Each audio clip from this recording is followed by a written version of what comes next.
am Dr. Geeta Saunke, Assistant Professor in ENTC Department of AISSMS College of Engineering, Pune. Yes, ma'am. Welcome you all in this 1 week STTP Transformative Engineering Pedagogy, Outcome-Based Education, AI-Enabled Teaching and Assessment Excellence under NEP 2020. We are truly honored to day 3 with the second session by our esteemed guest, Dr. Rakshita Gokula, ma'am. Welcome, ma'am. Thank you, ma'am. Thank you for having me here with you. Thank you, ma'am. Dr. Rakshita Gokula is an assistant professor at the Center for Teaching and Learning, UPES University of Tomorrow, Uttarakhand. Dr. Gokula is a pedagogy and AI in education specialist who works extensively with faculty on innovative teaching practices, assessment design, and the ethical use of artificial intelligence in higher education. With international academic experience and a strong background in faculty development and inclusive education, she will bring a unique practice-oriented perspective to today's session on AI in education. Dr. Gokula was lecturer and clinical tutor at Macquarie University, Sydney, Australia. Clinical audiologist, delivered comprehensive audiological care to adults with diverse hearing disorders, spanning assessment, rehabilitation, and long-term management. She was executive director and teacher training at Shikshanpur, Doon. Currently working as assistant professor and manager for Future Learn at the Center for Teaching and Learning, UPES University of Tomorrow, Uttarakhand.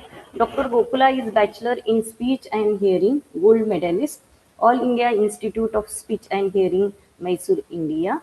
She has done Masters in Audiology, Southampton University, United Kingdom, PhD in Linguistics, Macquarie University, Sydney, Australia.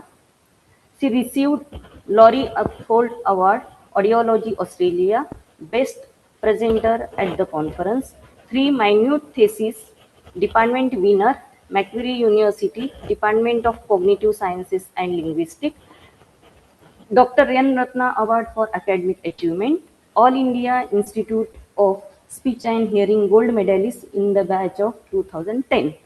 Once again, on behalf of ENTC Department of AISSMS College of Engineering, I extend a warm welcome to Dr. Rakshita Gokula ma'am and all participants.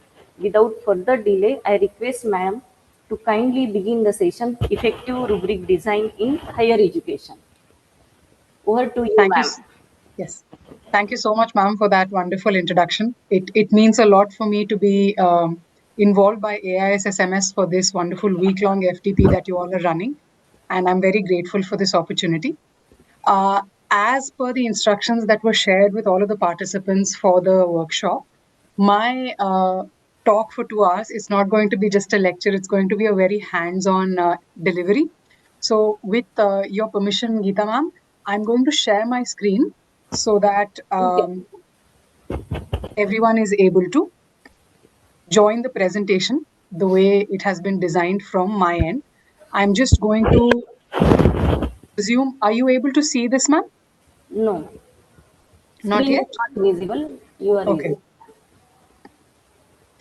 Okay. Just give me a second. Let's share that. And is this visible, ma'am? Yeah, it's visible. Let me go back into start presentation so that, yes. So I know everyone must be joining using their laptops. So let's put the QR code aside. I will give everybody 5 minutes so that they can join this Mentimeter presentation. And we can make this a very hands-on workshop. Sorry, hands-on session in the FDP, so that everyone goes off with fully good experience.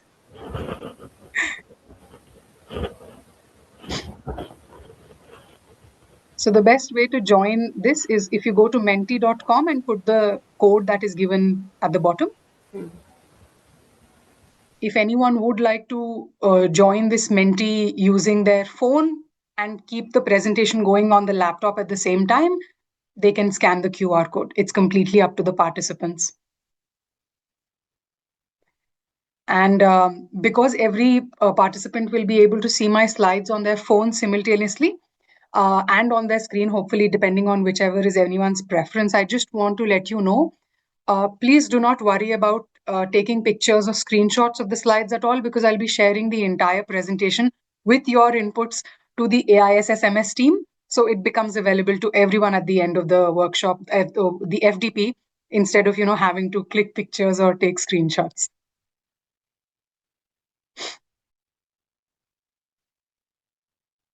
So we'll give it just 5 more minutes, because there are a lot of participants for the FDP, but we just want everyone who's participating to also be able to join the Menti.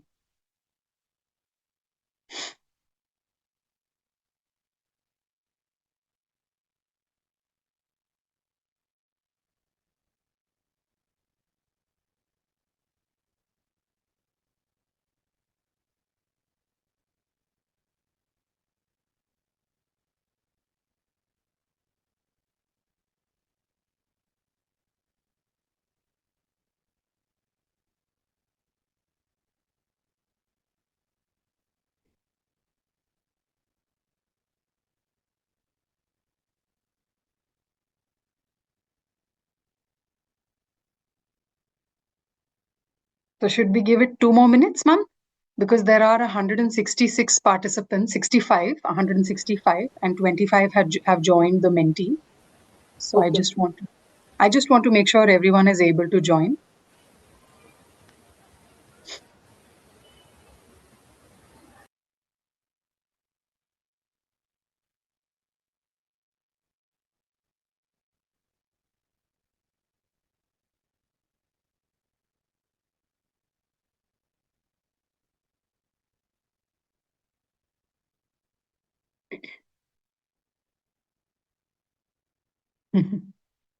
I think there are a lot of fans of Menti here. I see a lot of people giving thumbs up to the slides. Hopefully, you all will enjoy what's to come as well.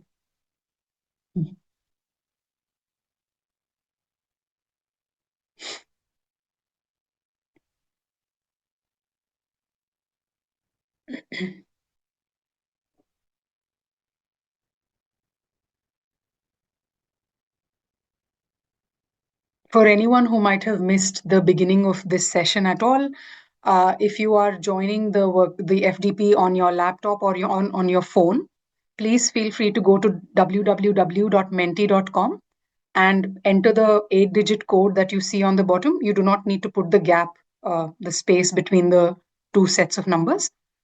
This will allow you to follow along. It's a very hands-on and interactive session. It's not a lecture-based session at all. So, which is why I hope everyone will be able to go to Menti.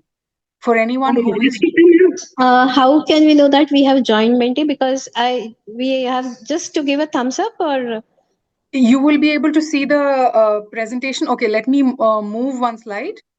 yeah, Are you able to see this yes, slide? yes, Perfect. yeah, So if yeah. you are able to see UPS, University of Tomorrow, in front of you now, that means you've joined the Menti. Yeah. If anyone is still waiting to join, that's completely fine. We'll give them just 2 more minutes, and at sharp 4, I'll start the presentation. So I It's not think a participants can give a thumbs up that they have joined a message. You can send a joint message on the chat so that we'll know also that sure. you have joined it. Yeah. The only reason I'm able to tell from here is on the Zoom call, I can see 169 participants. Okay. And Okay. on Menti, there are 37 participants active right now.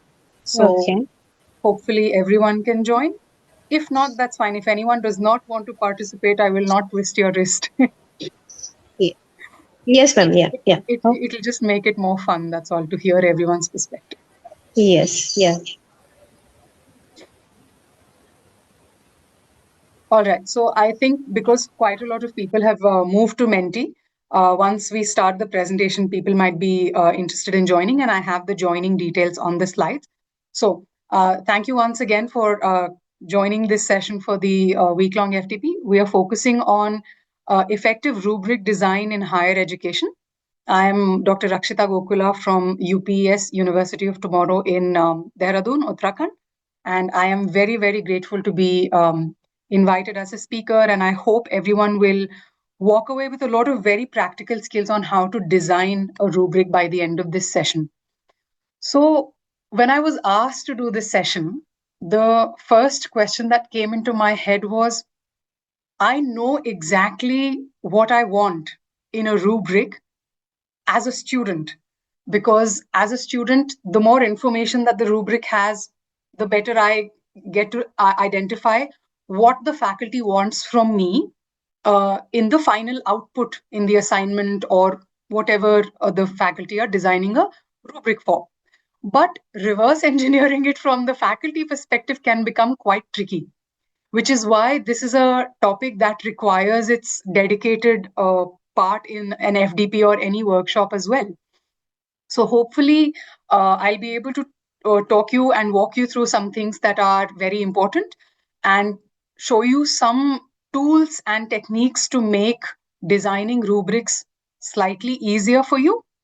But let me make one thing very, very clear for everybody, that out of this session in the entire FDP, there are two possibilities of you walking away with something. One possibility is you will say, I didn't learn much because I already was doing everything that was taught to me. But I consider that a win because you walk away with the affirmation that, yes, what I was doing was correct. Because a lot of the times, being an educator in a university feels like swimming in open ocean. You never know if you are doing the correct thing or not, right? And only when someone comes in and says, okay, this was the best way to do it, do you realize, okay, I was doing the correct thing. So that is one possibility. The second possibility is you go through this session and you say, okay, I learned a lot of tools and techniques and it helps me. So you walk away learning new information, and both, in my opinion, are a win-win. So let's begin with your input, because I am very interested to know, what word do you associate with rubrics from your end? I want everyone's input at this point. I am very excited to hear from you all before I officially begin. What, according to you, is the word that you associate with rubrics?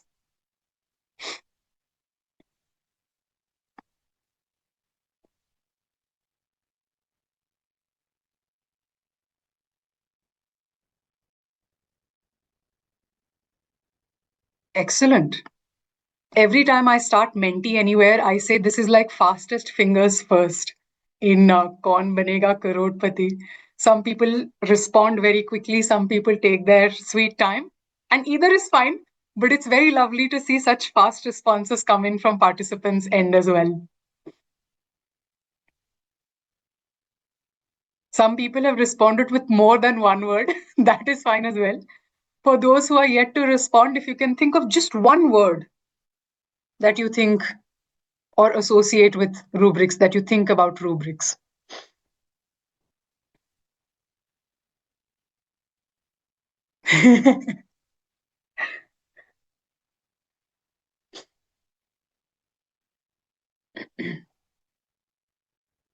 Whenever we have a large number of participants, like we do today, we have in the Menti, I can see right now 46 participants. I hope you can see this number at the bottom right of the screen. The moment we hit 50% of the responses, 50% numbers, I show the responses so that nobody's busy looking at others' responses to decide what they want to write. Oh, please respond to the Menti itself. Don't put it in the chat of the Menti, because everyone will be able to see your responses. I think a few people are still thinking of what to write.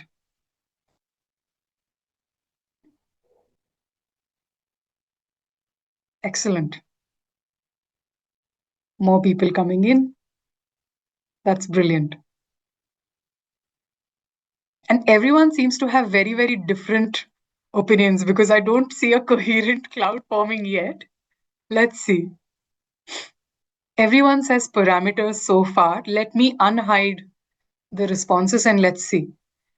Okay, outstanding, evaluation, structured guidance, mapping, parameters, which was the overwhelming response even within the chat, measurable, attainment. I know whenever faculty are working to any end at any university they might be working in India, inevitably a few things become a by default measure. They need to have clear COs defined, COs that are then mapped to POs. And the moment mapping happens, attainment has to happen. So I understand all of these technicalities come into the picture. No matter what someone is teaching, no matter where someone is teaching it, the moment you are in an Indian institute, these become uh, uh, a requirement. Someone said an authoritative rule. We'll discuss what it can be, what it should be, and what it should absolutely not be as well. Someone said easy choice based measurement. Close. Exemplary. I think a lot of people use a lot of adjectives because they want to talk about what they want to put in the rubric, probably. Let's see. I know not everyone has responded to the question yet, and that's fine. We have a good sample in front of us anyway. So, with your permission, I'm going to move on to the next. Now, this is a fairly simple question. Why, according to you, do you think rubrics fail in practice? Is it because it is too vague for the students, or only used for grading, not learning? You can only answer one. You can only select one option of all of the options given in front of you. Some people might believe that rubrics are very time consuming to design. Back when we were students, we were asked to do an assignment and we would do it and we would receive the marks and we would keep quiet. Why should we now bother to spend so much time in designing something that sometimes students don't even read? Why should I bother to take time out of my schedule? It's not like academicians have any less work to do. They only have 10,000 things to look at. They have to do research, they have to teach, they have to do so many things. Out of all of this, why should rubric design be something if it's going to consume so much of my time, right? The only reason I'm speaking of time is because I completely empathize with everyone, not because I believe that that's the correct answer. If anyone chooses that answer, you are not wrong. Again, I'll just wait for everyone to respond because this is a democracy. Everyone's voice should be heard. Everyone should be able to express their opinions and views.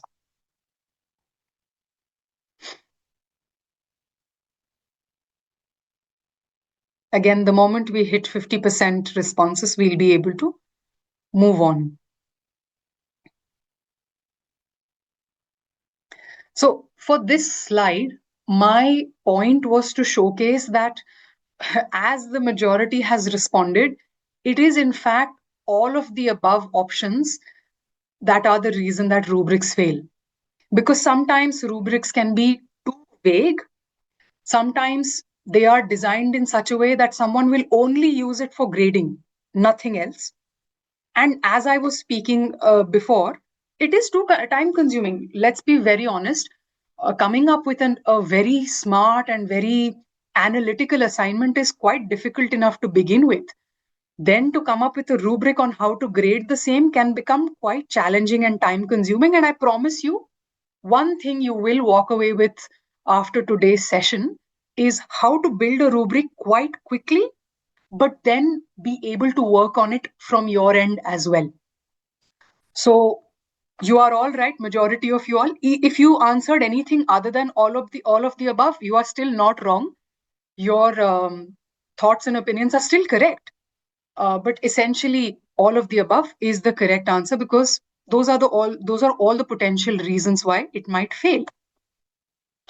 Now, because this FDP is very clearly designed to talk about outcome-based education with NEP 2020 in mind, if anyone has the question of what exactly is a rubric, is it a table, what is it? Well, you can create a rubric to look the way you want to, but essentially a rubric is a very specific assessment tool that very clearly outlines the criteria and performance descriptors that allows anybody, and here is where I will take a little time, anybody to evaluate student learning. Why did I say anybody and not the faculty? Because a good rubric, if handed off to someone who has not been teaching this topic, who has never experienced any content in this topic, will still be able to look at your rubric and decide, okay, this is the outcome I want from this assessment. That is what a good rubric does. So it makes student learning transparent, the evaluation, it makes it consistent, because two completely different set of faculty, one who is very strict and one who is very lenient, can be sitting across from each other grading the exact same set of assignments, but they inevitably will be grading the students with similar marks regardless of their personal biases or things like that. And finally, exactly according to OBE and NEP 2020, a rubric, a well designed rubric, is able to evaluate student learning in an outcome aligned manner. And what is outcome aligned manner? I don't know how many of you all do this, because as a student who, because ma'am was very kind in giving my introduction very well, you heard that I have had the very large privilege of being educated across different universities. I studied in a government university in Mysore, Karnataka, then one university in the UK, one in Australia. And the one thing that was consistent was the fact that rubrics were given to students to let them know this is what we will assess you on. And that becomes outcome aligned. You are not keeping students in the dark when you give them an assessment. I can't promise this happened in the government institute because that was a long, long time ago, 2010 to 2014. So they were not outcome aligned just yet. But following thereafter, any university I interacted with, any rubric that was created for any assessment, any examination, that would be made available to the students immediately before they started working on it. It wasn't given at the end. So I know these are very fancy terms to talk about something so wide and deep that you just can't wrap your head around it. It's still too technical, isn't it? So let's talk about it in simpler terms. It is a very structured description of what quality looks like in student work. It's as simple as that. This previous slide I put just because this workshop, this FDP focuses on NEP 2020. But this, in essence, is what a rubric is. It clearly outlines the criteria that you are assessing, and you have different levels of performance based on which you give the students grade. So if a student has missed anything, you can tell them this is what you missed, which is why you did not receive the grade that you did. And exactly like I said in the previous slide, teachers can evaluate students consistently regardless of what the background of the teacher is like. Have they had too much experience, so they have very high expectations of the students, or if they're brand new and they are happy to give marks willy-nilly? Regardless of that, teachers, the marks that students receive will be consistent across the board. So I want to make one thing very clear, because usually people have it the wrong way around. People think, faculty think, that rubrics are grading tools. Absolutely not. They are grading tools. I will not disagree with that. But I believe that rubrics are communication tools first. And this is not a personal opinion. This is what is accepted by faculty members who also run workshops or FDPs on rubric design. Because the more you communicate to a student on exactly what you want, what parameters are you assessing them across, and at what performance level will they receive any particular marks, that is a communication tool. It becomes a grading tool for us, but for students, they need to understand, what do I need to hit in this assessment? What all topics do I need to cover? What did I miss out on because of which I did not receive the marks that I aimed to achieve? So, slowly but surely, we have come here. The outcomes from this session today are very, very clear. We will convert one assessment into a very clear criteria. Then we will identify some bad rubric designs instantly as well, build a very easily usable rubric draft, and use ChatGPT as a rubric thinking partner. And the only reason I bring ChatGPT into the picture, not because ChatGPT pays me or I'm a brand ambassador, but because it happens to have a GPT that I believe faculty can use very, very well in designing rubrics.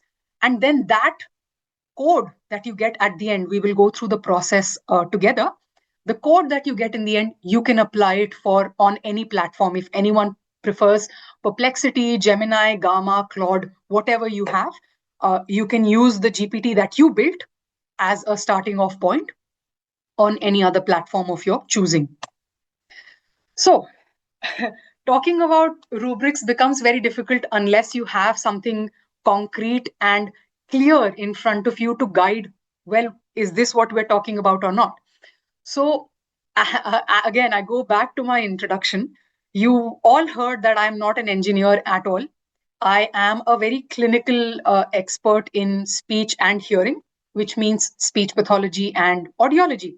So, if I talk to you about an assignment from my field of expertise, that is surely going to be very, very inconsiderate of me if I bring that across to engineers.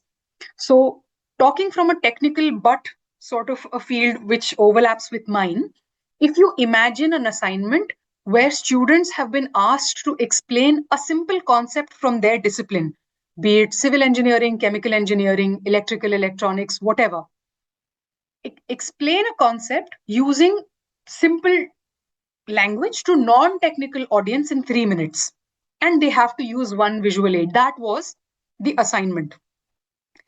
Now, you as a faculty who is teaching an engineering topic, you know exactly what the student should say, because essentially that is what you do in lectures every day.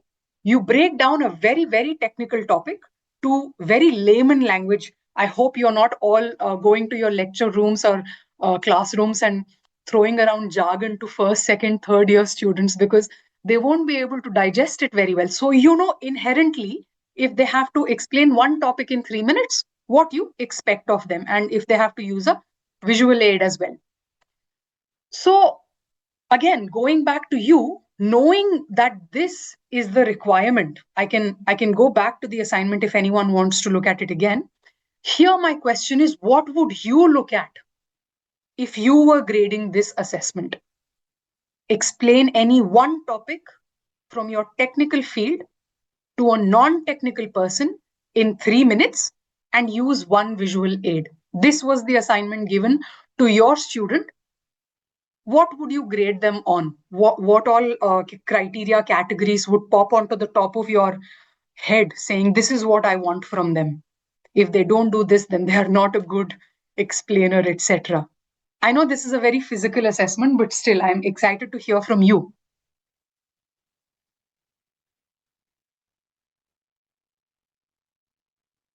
Am I still connected, ma'am?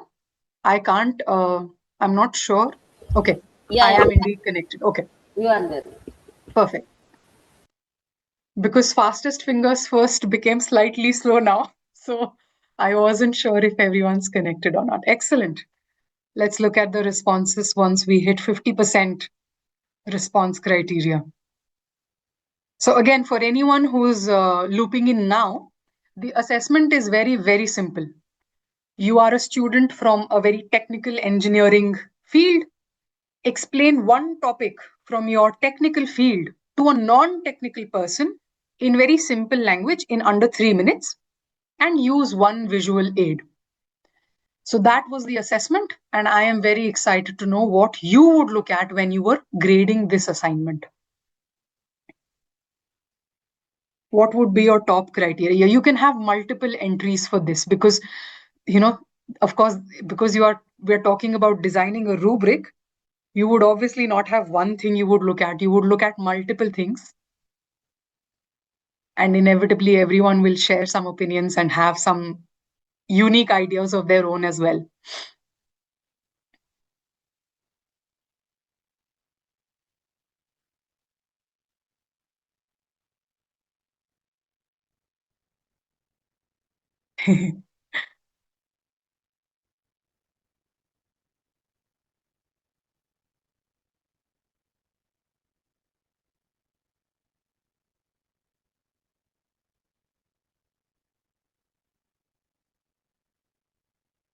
We'll still wait for a few more responses because there are 53 participants now and 10 people have responded. Again, I feed back my same line to everybody. This is a democracy, which means I am very excited to hear everyone's thoughts and opinions. The moment anyone puts in their input, gives their input, the word cloud shifts a little, and that's the impact you have on this presentation, this interactive session. So, requesting anybody who still has any thoughts, any ideas, please feel free to put them in. This is absolutely a anonymous input. There is no track of who said what here. Even when I share it back to everybody, there is no tracking of which person said what. You will just receive it as a set of slides. And even at the back end, I don't get to see who said what. So, unless someone starts drawing. So, we are slowly getting more participants in the Menti as well, which is very exciting. Uh, the moment we hit around 25 responses, I'll show everyone's responses to everybody. The only reason I'm not giving my input here is you will see shortly, I have my example for what a rubric should look like for this.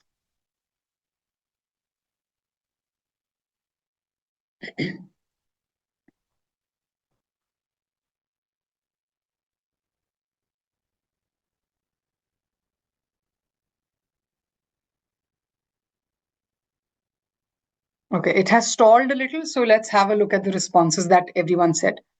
Parameter, diagram, concept clear or not, charts, comprehension, topic-based, language compatibility, proper execution, understand, explain. So you see, again, it becomes very clear that you are measuring them across parameters, but I wanted to know what parameters you're looking at, right? Storyboard, someone said storyboard, someone said time used. Time used is very, very good because when I have given 3 minutes as the cutoff, time used becomes a very clear parameter. Simplicity, someone said excellent, because I again point that out because I said you are explaining a non-technical topic to a technical topic to a non-technical person. So someone said simplicity, and I really, really applaud you for that. Proper explanation, someone said, again, very well done. Concept map, yes, if the visual aid that someone uses is a concept map, you would potentially grade them slightly better. Excellent. Student engagement, when you said that I'm explaining this to a non-technical person, won't be student engagement there. But sure, if the student is engaged from their end, yeah, that could be a topic. Someone's just saying hello. Are the concepts clear for the student? Yes, all of these things. But again, see, in this word cloud, you can see how it's a mishmash because we can't come to the conclusion of exactly how you would grade. So now let's look at a picture of what I would say a potential rubric for this assignment could be. The criteria is excellent, good, poor. These are the three ranges across which I'm giving them marks.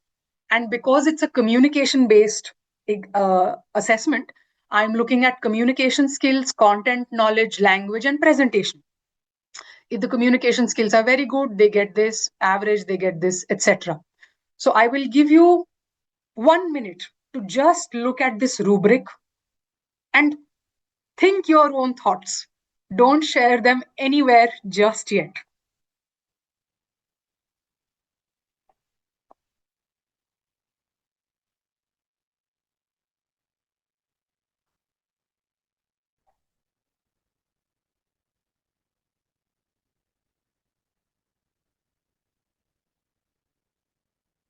So I am checking everyone's memory here.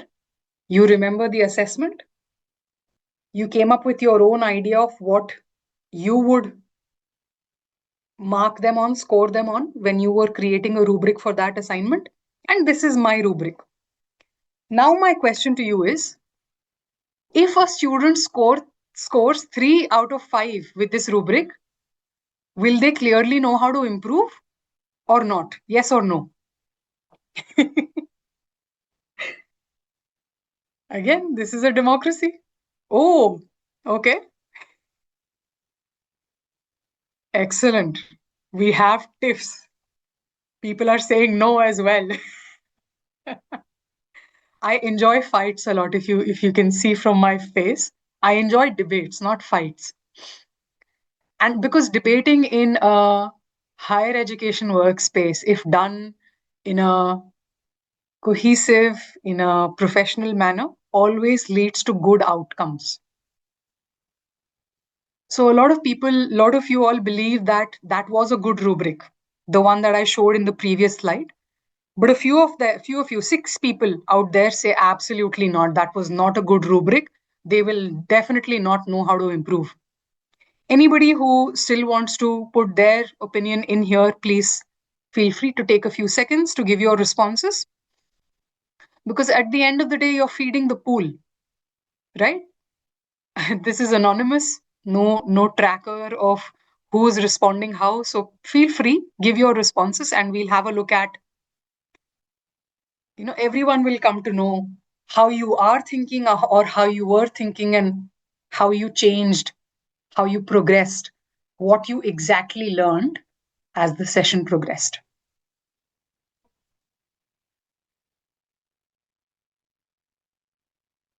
Still, an overwhelming majority thought that was a good rubric. Fair few people thought it was not.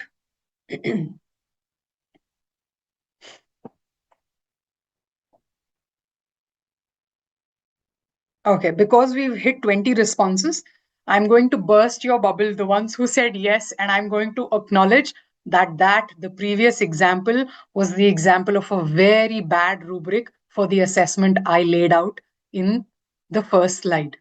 It was a very bad rubric. And you might be thinking, wait, what? Why? I don't know why. Because I would like to now know, having told you now that that was a bad example of a very bad rubric, what do you think now would make that rubric, if what makes that rubric ineffective? What was wrong there? Before anyone responds, let me go back to the rubric and show you again. This was the rubric that was shown: communication skills, content, knowledge, language, presentation. And the parameters became then very good, average, poor, excellent explanation, some explanation, weak explanation, good English, okay English, bad English, well presented, presented, not good. This was the rubric. Now, what makes that rubric ineffective is my question to you all.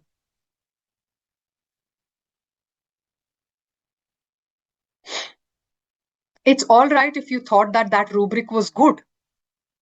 But now, knowing that that rubric was bad, why do you think it is bad? What do you think makes it bad?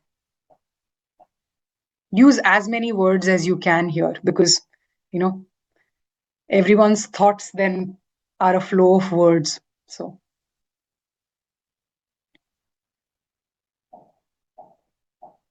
here, let us see from the beginning itself. The criteria's put there: non-measurable. A very, very big round of applause to the person who typed in non-measurable, because exactly right. While somehow seeming that I am measuring something, the criteria that I put is completely non-measurable. What is good English, okay English, bad English? According to whom? Excellent input, sir or ma'am. That is really good. Missing basic knowledge, non-linear, non-specific. What extent done is important. Very vague. Again, a very, very big round of applause to whoever wrote that word. Very vague. I go back to a time when I was in 8th grade, and I had a geography teacher who would ask me to explain something to the class. She would ask every student to explain something. And anytime I would give a response, she would say, Rakshita, you are very vague. And I never understood what she meant. I just had to grow up a little to realize I wasn't being very clear. I was using a language which made sense to me, but probably not to everybody else. And that is what makes it vague. Good, excellent, bad are very good English terms. But what do they mean? Nothing. They are adjectives, they're superlatives. They hold very little information when they are put in a rubric. Unclear, no uniformity, ambiguity, again, an excellent term, ambiguity. The same rubric 10 people can use and give 10 different scores according to what they feel, which is not what a good rubric does. That was the first thing we discussed. So excellent. Thank you for your inputs again. Anybody else who still wants to give their input is very, very welcome to do it. But let's move to the next slide now. So knowing that that was a bad rubric, let's talk about what a rubric is and is not. Rubrics are absolutely not marks tables. They do help faculty give marks based off a tabular sort of criteria, but they are not tables across which to give marks out to students from. They are not compliance documents, because I know any university's IQAC might want certain things, but you might be feeling coerced into doing something. But rubrics are not compliance documents. And as we discussed in the previous slide, where everyone gave their inputs, they are not a list of adjectives. Adjectives are very beautiful to use in a language, but when it comes to assessment, they are not really the best to identify or explain what makes someone stand out compared to everyone else. So, rubrics, as we discussed earlier, they are communication tools. The more explicit you are in the rubric about what you want, what will give them good marks, the better the rubric is. So, going back to the same example, I am going to remind everyone what that example was. It was, you are a student from a technical field. Think of one topic from your technical field and explain it to a person from a non technical field in under 3 minutes, and use a visual aid. So this is another example of a rubric that I created for that assessment, that same assignment. So I will give you 2 minutes now, because there are a lot more things to read here. Please take your time to just go through this.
Sorry about the blue line. I think someone marked with a pen by mistake, but I'm sure you can still read it without any issue. This is where I would like you to go back and think of how easy it would be for an assessor, for an evaluator, to give out marks with this rubric, and how clearly you could give feedback to the student on what they missed out on. Was their grammar and eye contact perfect? But they lost control of time, or everything was perfect, but they were not maintaining eye contact, so there were hesitations and they were disengaged at times, or they used incorrect visuals, or the visual was confusing or anything. You would be able to very clearly outline what worked perfectly for them and what did not work for them at all. And this is where one gets to sort of get an understanding. This is why I used a very, very simple assessment first, to talk about what a good rubric should look like. Because we are all teachers, we all really enjoy examples. And I thought this would be the best way to showcase it to you all. Like I said, please don't worry about screenshots or anything. These slides will be made available to the AISSMS team that has worked so hard to conduct this FDP, and they will share these slides with everybody. So rest assured there. I'm going to move on to the next slide.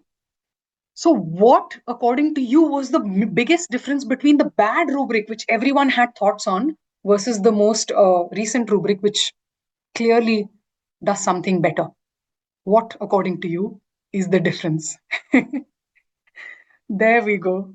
Here we see fastest fingers first again.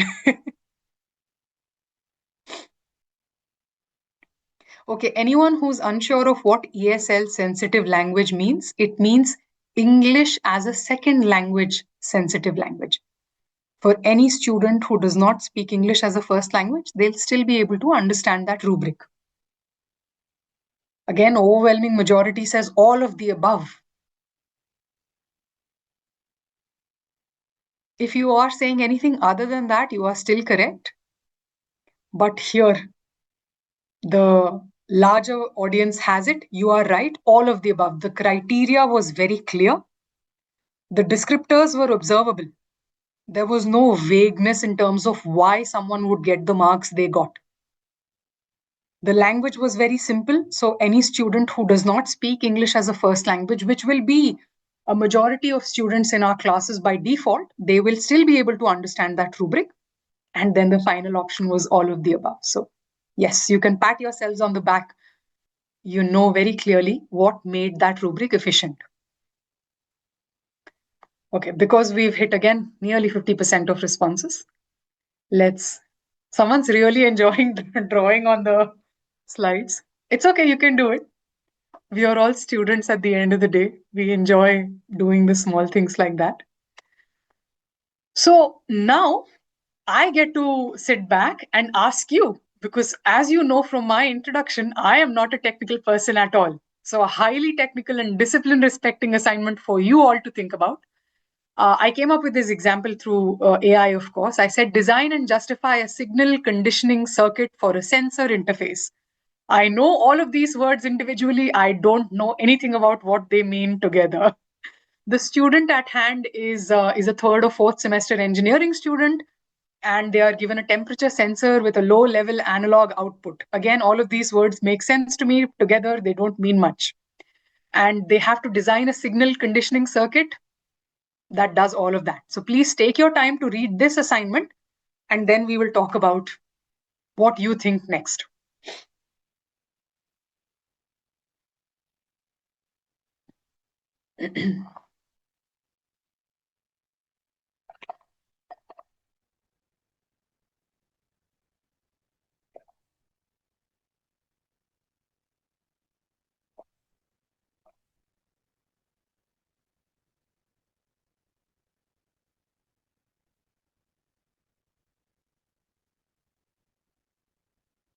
If everybody who's on the Menti has read the slide, if you could give me a thumbs up on the bottom right that you can see, that would be brilliant, because that tells me you have finished reading and I can move on to the next slide. Just in this instance. Otherwise, it means you like the slide, and that makes me happy too. But for now, I just want to know if you've read the whole slide and I can move on without interrupting you.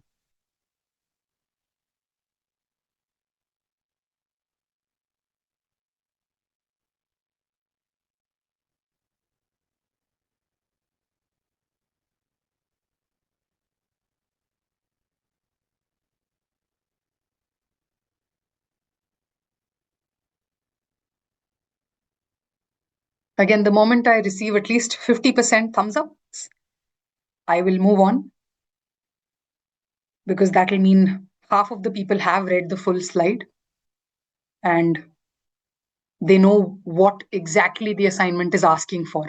Otherwise, it will make it very difficult for you to provide your input when we move on to the next set of slides.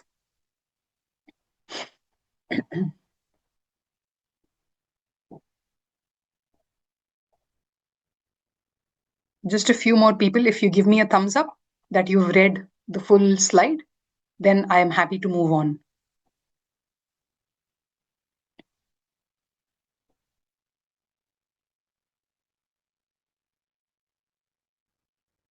Okay, I think a lot of people are also putting it on the chat. Okay, fine. Let's move on then. All right. I hope everybody is able to see it because on my screen, of course, there are a few disturbances. There are a few things here or there that take up space. So I hope you can see it without any issue. You can see the 4 levels of criterion and the things on the left, the parameters across which the rubric is designed to um, communicate to the student what is required. Again, I will give you 2-3 minutes. Please take your time to read this rubric thoroughly.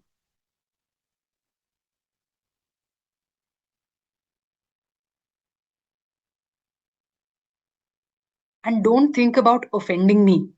Don't worry about that at all. If you think something is bad, be outright open in saying, okay, that was a really bad rubric. Or if you think something was good, let me know that as well.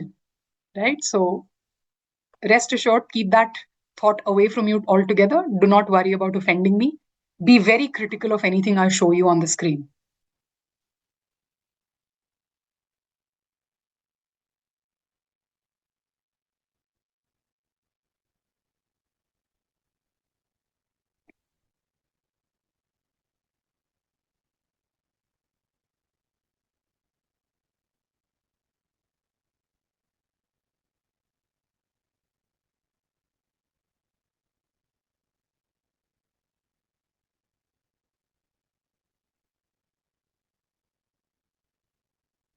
Okay, again, my request, once you have read this Menti slide completely, if you could give me a thumbs up, that will help me move on to the next slide.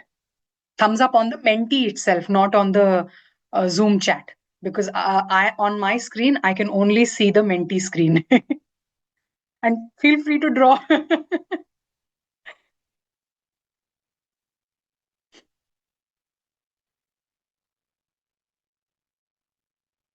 Okay, this time it's a lot faster.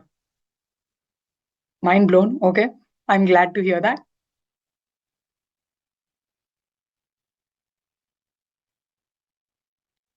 I'm going to repeat myself, and that is a very specific request. Be very, very critical of anything I show you on the screen, because now, having seen quite a lot of you have read this rubric, it will be shared at the end. So don't worry about that. Having read this, my question to you is again, was that rubric good or bad according to you? Good? Okay. Okay, someone is saying bad. Someone is being brave. Bad. Okay. I want to hear all of your thoughts. There are only two options here, I know. Anyone else who thinks that that rubric was bad, please go for it. Don't worry.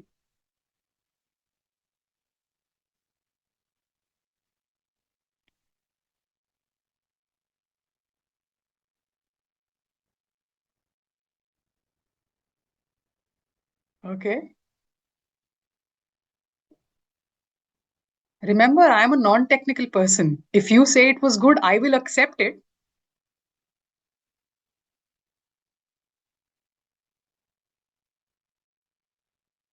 Any more people? Because there are 56 participants in this Menti, and not everyone has responded.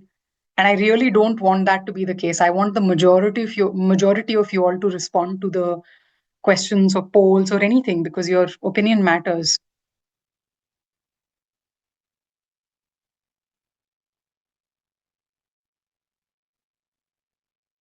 So again, sorry to burst the bubble of the majority here, but that indeed was a bad rubric. So please applaud yourself if you are in the minority of the 3 people who said that the previous rubric was bad.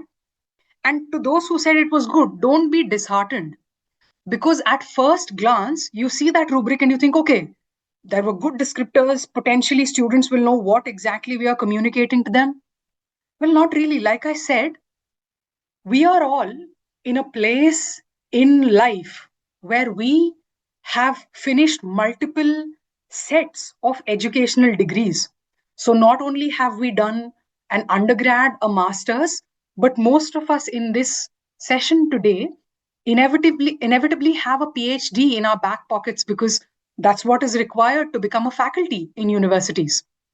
And by the time we get to this stage, the moment a question is posed to us, we usually think, I know exactly what is asked of this, right? That's not the case for students. They are still wading deep waters where they don't have a clear understanding of what exactly the faculty is asking for. So, again, I go back to the assessment. I will let you take again 1 minute to read this slide.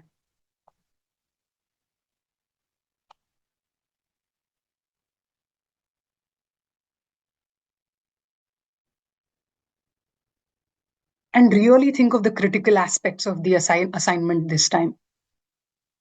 I'm not asking you to come up with parameters. Absolutely not. I'm not asking you to think of a rubric design in your mind. That's just not possible. We are all faculty who are education experts. So unless we put pen to paper or have a visual in front of us, it becomes a little difficult for everyone to have a clear idea. But think of this assignment and think of what you would want from your students.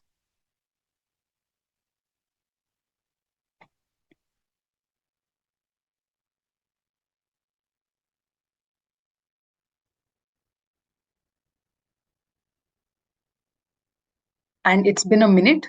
So I show you now, in no uncertain terms, hopefully, a much better rubric.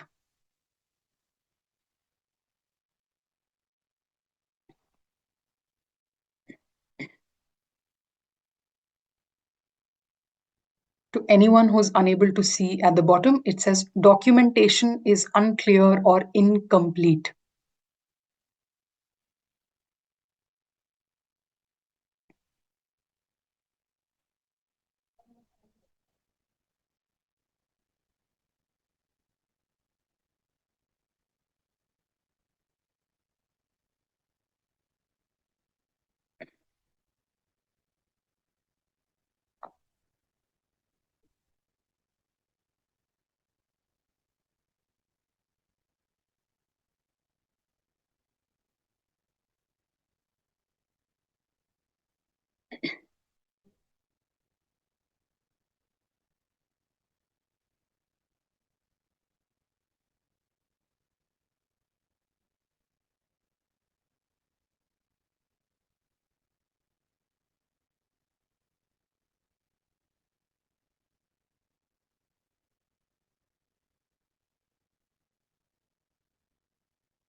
Okay, it's been 2 minutes.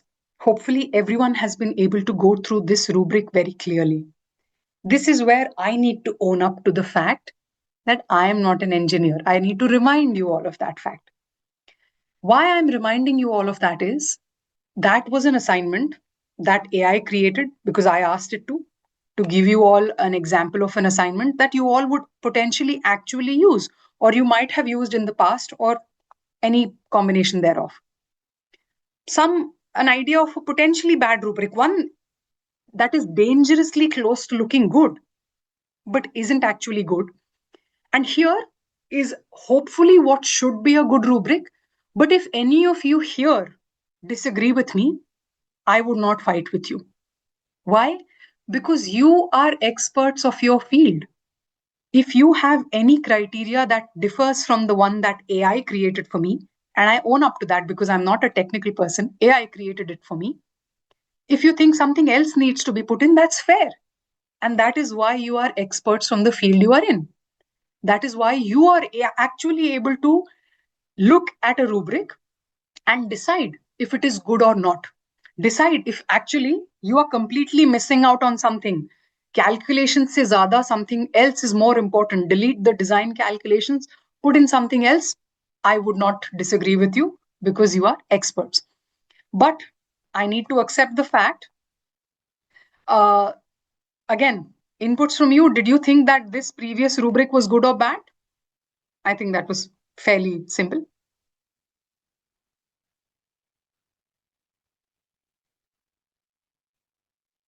I would love to hear your thoughts. If anyone says bad there, that is still fair. Like I said, you are experts from the technical field. If you think that was a really bad rubric, let me know exactly in what ways it was bad, because colleagues from your background will be able to really appreciate your input there, especially if you put it in the chat, if you have any specifics. But inevitably, everyone's saying it was a good rubric. Because to a non-technical person, they looked the same. But I really asked AI again and again that I need a very clear rubric that is good, but one that is confusingly bad. And I happen to confuse you. So at least that way AI helped me out. So we all agree that the second rubric was good. If anyone else wants to give an input of their from there, and we'll give you a few more seconds. If anyone wants to say bad, please feel free. Because really, this does not feel like a democratic vote. 12 good, 0 bad.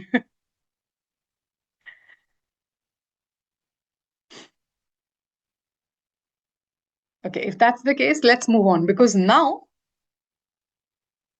so far, you've only heard me talk. You have provided a lot of inputs that are very, very good.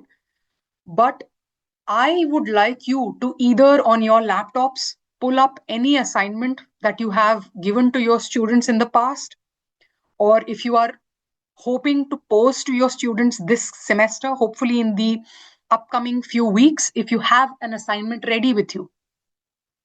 Because we are going to design a rubric together now. As I promised, this wasn't going to be a lecture-based session. It was going to be a hands-on session. So I would like to see everyone have their own assignments out with them. If you don't have one, that's fine. Just open ChatGPT or any AI tool of your preference and type in a simple command of I teach XYZ topic, whichever topic you teach, to XYZ students, that is which semester students from XYZ background, that is BTech, CSE, BTech, civil engineering, BTech, mechanical engineering, aerospace, what have you.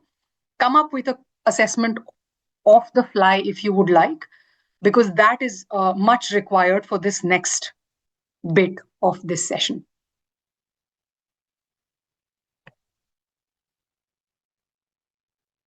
Because we are going to enter ChatGPT and get AI to help design a rubric for us. In doing that, I'm going to exit the Menti slides. Please do not leave your Menti slides. I am exiting on my screen because I'm going to share something with you all.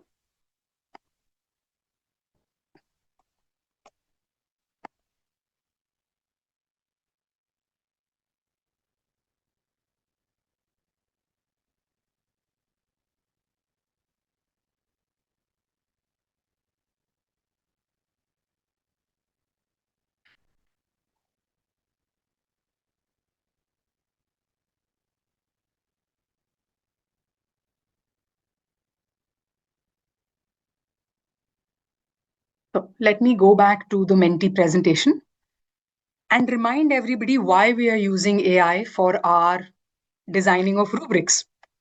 Not because AI will be able to design it for you perfectly. Absolutely not. In fact, I was actually banking on so many of you, even with the technical assignment, the good rubric design. I was banking on a lot of you saying, actually, you could have added this to the rubric. Because a reminder, I'm not a technical person at all. AI just came up with it for me. So keep in mind that when you do use any AI platform to help design a rubric for you, You should use it to draft a rubric, absolutely, not decide that this is the final version. Until you have spent enough time gauging that the input is correct, even if you don't change a single word, but if you spend ample amount of time assessing if the output you received from your GPT is perfect, that is not good.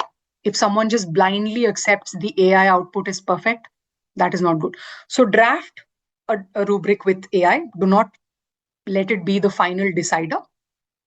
It can speed up first versions, especially someone who's had years of experience with designing rubrics, but unfortunately has a lot of time to do. Unfortunately, is very busy to do. Rubric design constantly. You can have a first draft version and then finalize it from your end very quickly, especially if you're very experienced. Thirdly, it can help improve language quality, clarity, because sometimes we think, okay, what did I say? I thought I was being very clear, but no, we were being very vague as educators. Again, I remind everyone, we have finished multiple degrees to become, educators in the higher education sector. So by the time we are in this space, we see a question and you say, I know exactly what is required. Students don't have that. So having very clear language in a rubric is of utmost importance. And finally, do not, and I repeat, do not let AI replace your academic judgment. It might think this is important. You will say, no, actually, this is more important. So with that in mind, let me exit, go back to Zoom, and I am pasting a draft of a command that you are to put in your chat GPT or any program of your choosing. Here, you need to go back to your assignment that you are thinking of assessing, and you have to fill in a few topics. Please do not press enter blindly. You have to give a lot of information to this code and only then hit enter. And let's see what kind of a rubric GPT helps you design with this.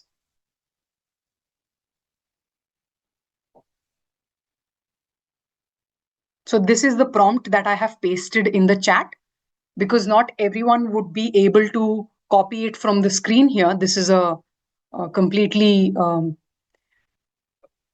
picture based screen. So that's why I pasted it on the Zoom chat. And let me open ChatGPT from my end itself myself. And if I were to paste it here, you will see it says a lot of things, but there are a lot of blanks as well. So please take your time to fill in those blanks to the utmost degree.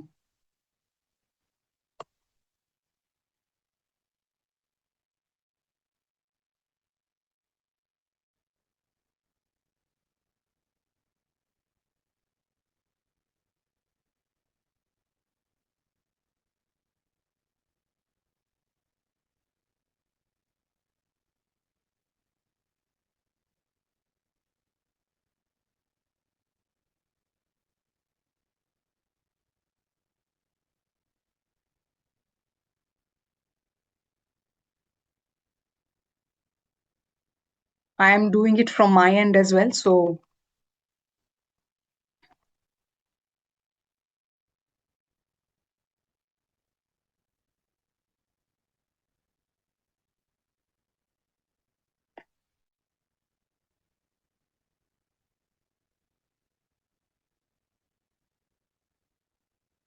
I am typing it out because I have time. If anyone has their assignment ready, they can just copy paste the as in drag and drop the assignment Word doc all together and then put their inputs before you hit enter.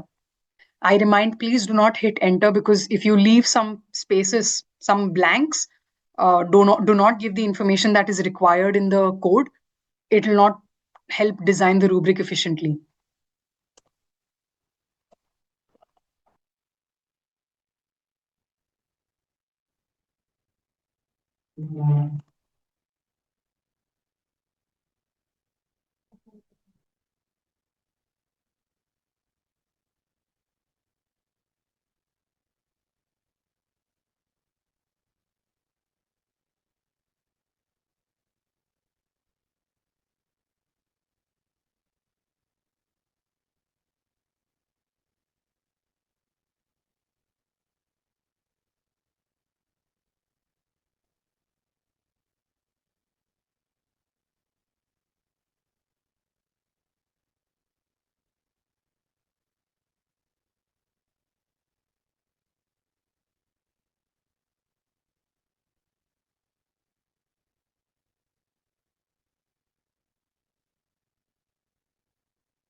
So I have the thing ready from my end.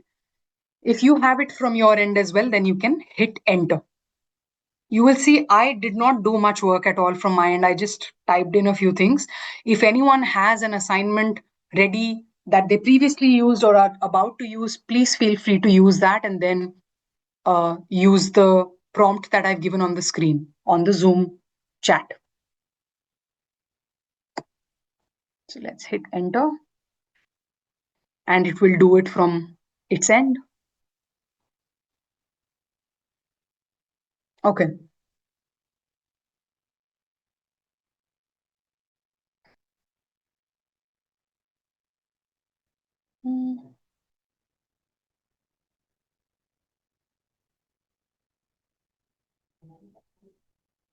Okay. This is fair. Applications across communication channels. I hope you all have hit enter as well and take some time to look at what kind of response it has given, if you feel like it needs to improve anything.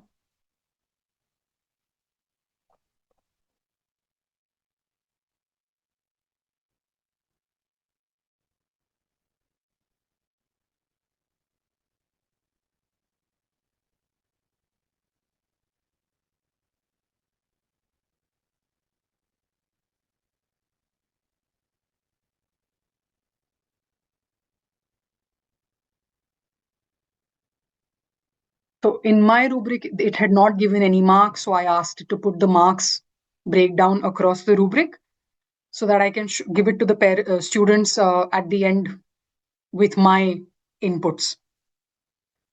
So it has just decided 25 because I did not give it a criteria.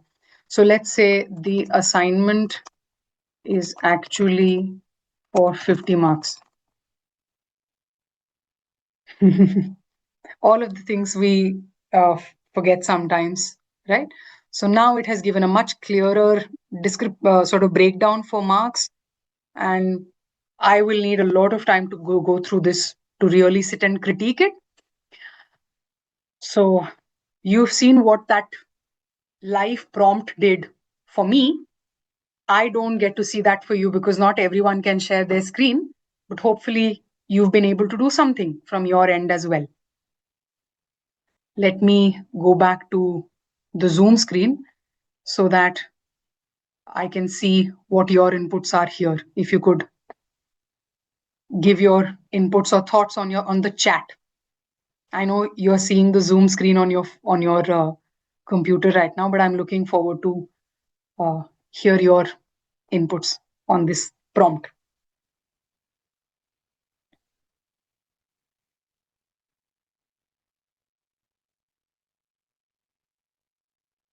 It's not wanting to do that.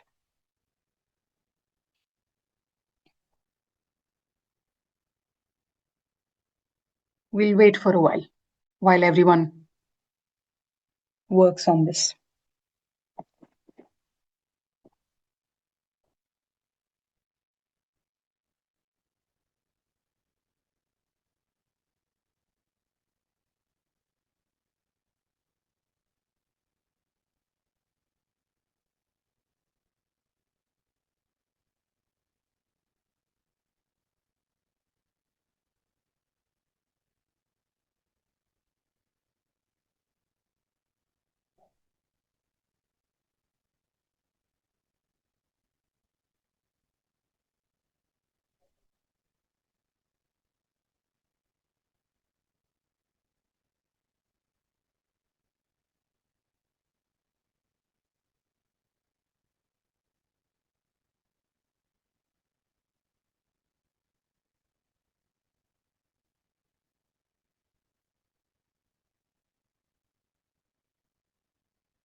Okay, someone said the draft that Gemini has provided is considerably good. That's good.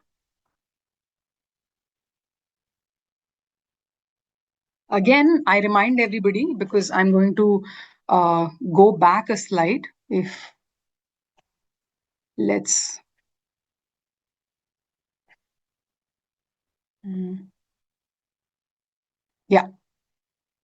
So reminding everybody that AI can only help to draft the first version. It will not absolutely not be the final deciding, you know, person. It can speed up first versions, draft versions. It can improve clarity of language, and it will never replace academic judgment. So I'm very happy that Professor Anup said the draft is considerably good, because I'm assuming that Professor Anup is going to go back and look at it and read it and really criticize it and then make his changes where required. Consider a subject graphics means for each sheet there should be different rubrics. Okay, fair enough. Like I did not think of that at all. So of course, sir, there are particular subjects for which you would have different rubrics.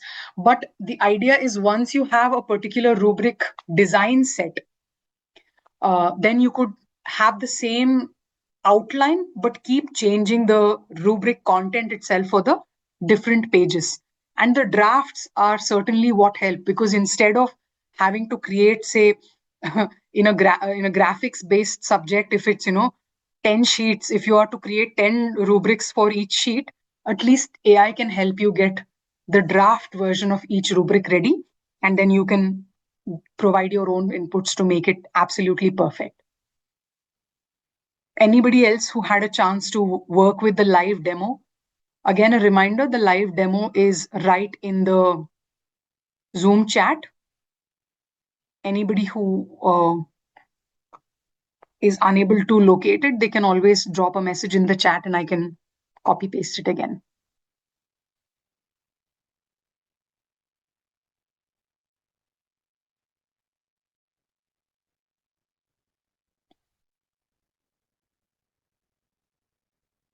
Here is where we really need majority inputs. And I need to see if you were able to work with the prompt. And what did it do? Did it do a good job, a fairly okay job, or was it quite good? Were you quite impressed with the level of quality you got from the first draft itself with the prompt that was put in the chat? What did you think? I have got a very fair rubric from for my course. Excellent, Dr. Suvarna. I'm very happy to hear that.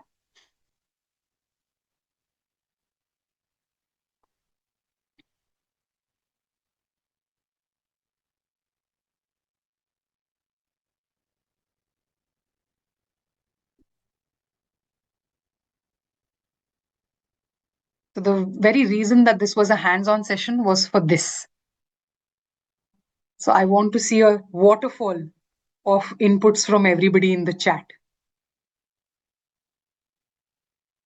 Whoever got to work with the prompt on their end, whichever platform you used. You can use Gemini, you can use Perplexity, Claude, DeepSeek. Anyone using DeepSeek, I don't know.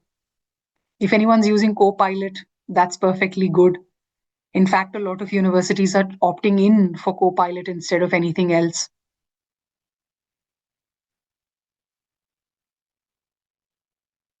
If anyone's very, very strict about AI not picking up data willy nilly, they can use Copilot or Notebook LM as well. They are closed environments. They don't pick up data from anywhere else, and they do not send out data anywhere else either. So that's quite good. But essentially, when you're designing rubrics, you're not too worried about IPs. It's not, unpublished manuscript or anything. You're just trying to come up with. Okay, someone said, consider a subject energy storage and management. FA activity through poster making. For that, 4 rubrics are required: clarity, technical knowledge, communication, attendance. Okay. Should I have to mention exactly which level students we are, level of students we are developing this as well, like high school or research scholar? Yes, so one of the things in the prompt was that it said right at the top, student level. So are you thinking of, first semester, second semester, undergrad, or first semester postgrad, JRFs, whatever? You could use this prompt for anything: high school, research scholar, undergrad, postgrad, what have you. So, sir, for Dr. Ghaffar, who said that 4 rubrics are required, I think you mean 4 parameters are required? Because this looks like the topics that you mentioned look like parameters rather than individual rubrics. And if you very clearly know, it looks like you speak from very clear experience that these are the things you are interested in. And if you do have this level of clarity in your head that this is what you want, instead of asking an open question of design a rubric, you can say these are the parameters I would want you to give me a design with. Right? The prompt that I put was very vague. You could add a fifth point of these are the parameters that I require from you, instead of letting the prompt decide what the parameters should be, or the AI decide with the prompt at the back end what the parameters should look like. So yes, Dr. Ghaffar, that's a very, very clear idea of what you want in the rubric for poster making. Excellent.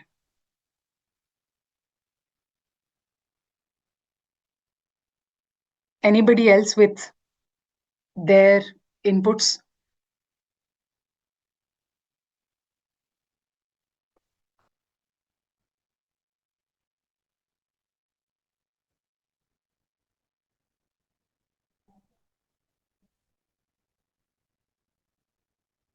So I'll not spend too much time here. I hope everyone has been able to use the prompt for some or the other reason. The reason why I don't want to spend much time here is because we're going to do something insanely more brilliant next. So this was a prompt that I gave to you and you used, and some found impressive. It helped create a decent rubric. Some might be very excited with the rubric it created, and that's fine, as long as you remember to use that rubric as a jumping off point. Think of it as a very rough first draft. You might be happy with that first draft, but the moment you put your critical analytical lens on, you might say, okay, I would have made it slightly different. Or like one of the doctors was saying, one of the professors was saying, I know very clearly these are the parameters I want. Please don't go back and create it from your end. It might be anything. But a lot of you might think, well, my rubrics need to be a lot more specific. It can't be this open ended. This prompt that I copy and pasted in the Zoom chat was very open ended. So I am very, very excited for this section of this workshop, of this session, which is build your own well designed prompt for your rubric design. So for this, I need you to be very, very cautious. Please follow along everything I do step by step, because I will be completely blind from my end as to what you are doing from your end.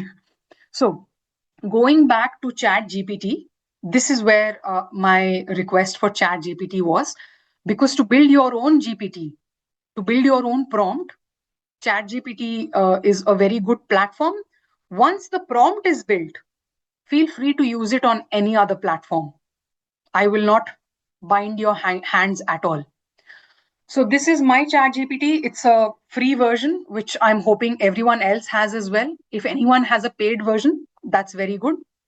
But for anyone on the free version, you need not worry. Can you see the 4 dots on your screen of ChatGPT?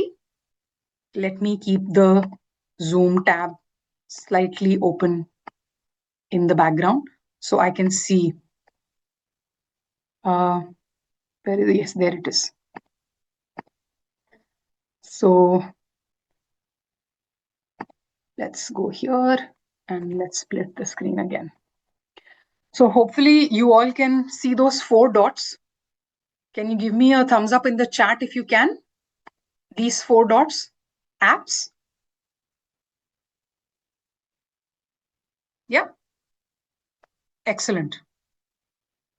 If you click those 4 dots, which says apps next to it on your free Chat GPT, it should say GPTs on the top right. Is it doing so for everybody?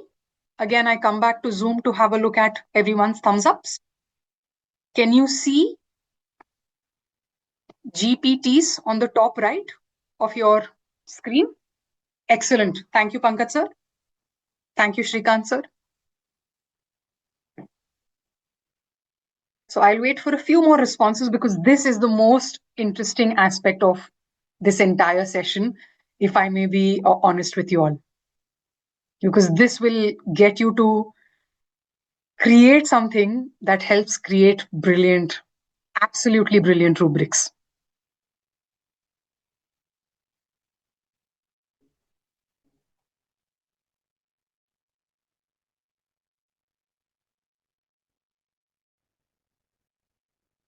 Anybody else who's able to see the GPTs option? Just waiting for a thumbs up from you because I don't want to leave anyone behind.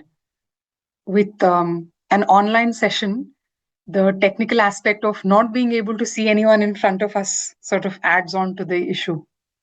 So, okay, I'm going to run with the assumption that everyone can see the GPTs option on top, on the top right. So, if you click GPTs and come here, just search for Rubric GPT, please. Again, I'm completely blind on my end. I wait for you to do it. And I wait for the little circle to spin because you will see this multicolored cube which says Rubric Creator GPT. If you can see that, please click on it. And you will come to this page the moment you click Rubric Creator GPT.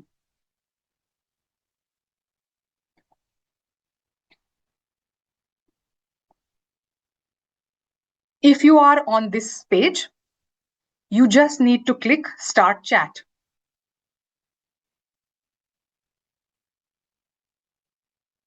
And then you come to this page where it looks like a regular chat, but you can see the Rubric Creator GPT on the top. At the bottom, it says Ask Anything. Now, I know higher education faculty have had a lot of interaction with AI in the past few years. I hope you are all using prompting at a much higher level than students are accustomed to. So please take the next few minutes to create an absolutely clear prompt of what you would want this Rubric Creator GPT to help you with. So I'll go from my end, and I'm assuming everyone's typing on their end as well.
All right, this is something very rough on the off the top of my head that I came up with in front of you. There was no copy paste involved, as you all saw.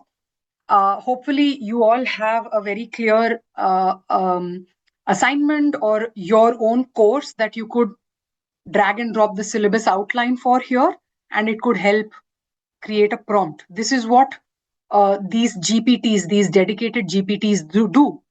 They create a very clear prompt which you can keep using over time and then feeding into. Because remember, ChatGPT works with on the same ideology that the more you feed into a chat, the better the AI is able to understand what exactly you're looking for, which many of you would have experienced over time anyway in playing around with AI. So, my example of what I want from the AI is here. Hopefully, you all have put something here. And my request to you is this final line. This line, according to me, is the game changer when it comes to communicating with AI. Because sometimes you can give it something and it will run off the assumption that this is all the information that it requires. But instead, if you say, please ask me any other questions you have about the rubrics or anything, before giving me a prompt or before giving me a response, that is one of the strongest things one can put in their prompt, because then it will come up with a very clear list of questions. And here again, the code, the cheat code is, instead of responding to each question one by one, copy paste all of the questions in the chat again and respond to it together. So you're not wasting tokens if you are using the free version. So let me hit enter. Oh, I wrote MBS instead of MBM. Sorry. Did not. Okay.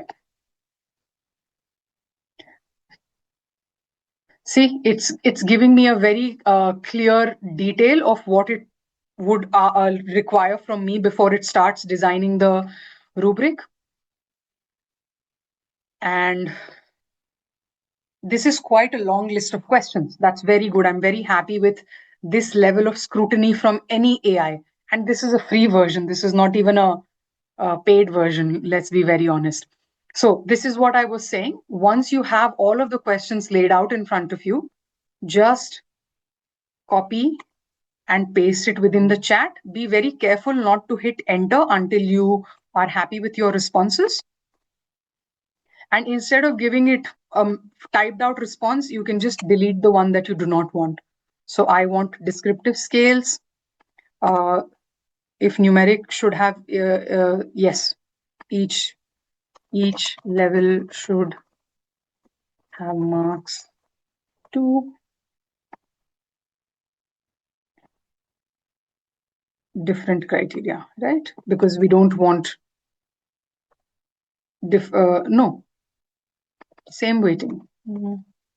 Should all criteria be equally weighted? Yeah. How much weight does carry each assessment is 50. Developmental, more performance oriented. So I want it to be more performance oriented.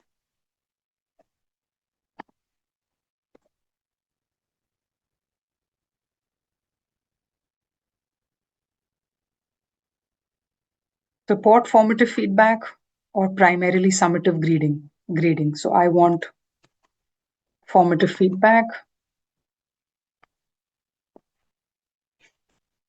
Written communication format. It's a report, let's say.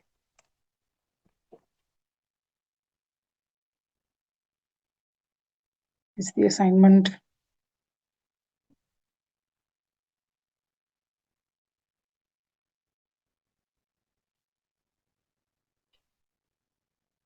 Key skills to emphasize.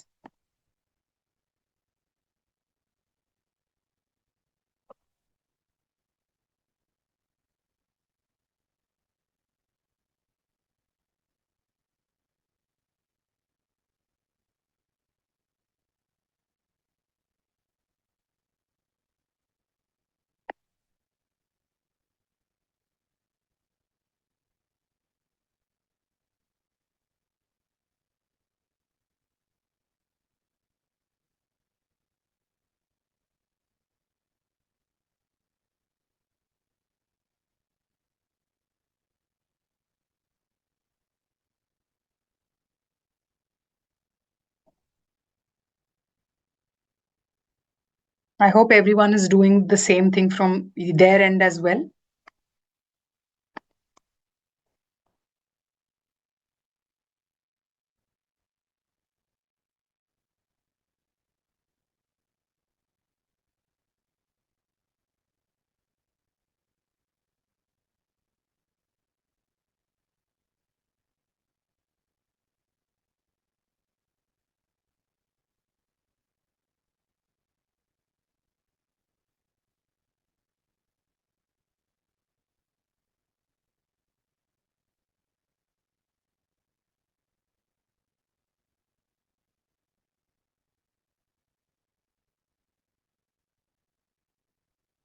Mm.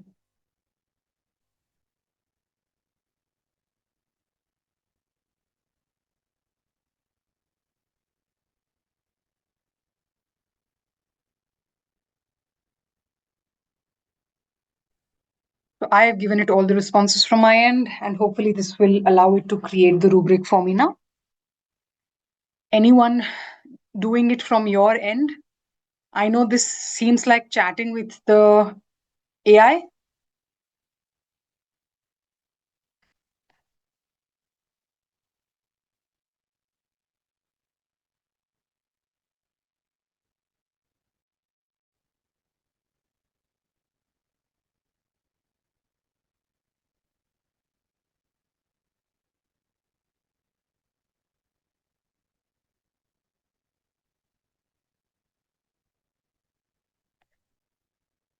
Mm. It has created the 3 rubrics for me very clearly: written communication assignment, in person assignment, and group project, because this is the work that this GPT does. But now I hope everyone is able to see the prompt that I have shared on my screen. Can you give me a clear prompt that I can use for this activity over and over again? I want to be able to do the same with different inputs, and am looking for a well drafted prompt.